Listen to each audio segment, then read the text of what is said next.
নমস্কার সবাইকে। আজকে সকালে টিফিন বানানো হয়েছিল, তো সেটাই ভাবলাম তোমাদের সাথে শেয়ার করি। এখানে রয়েছে পরোটা আর হচ্ছে রুটি। এবারে তোমরা বলবে পরোটা আবার রুটি কেন? কারণ রুটিটা আমার জন্য, পরোটা আমার বরের জন্য। কারণ আমার বর পরোটা খায়, রুটি খুব একটা খায় না, সেই কারণে।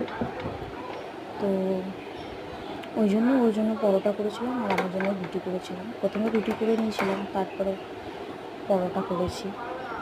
সবসময় পরোটা আমার আবার ভালো লাগে না, আজ একটু ইচ্ছা করলে রুটি খাই, সেই কারণে রুটি নিয়ে নিয়েছি। আর করেছিলাম আলুর তরকারি আর চা।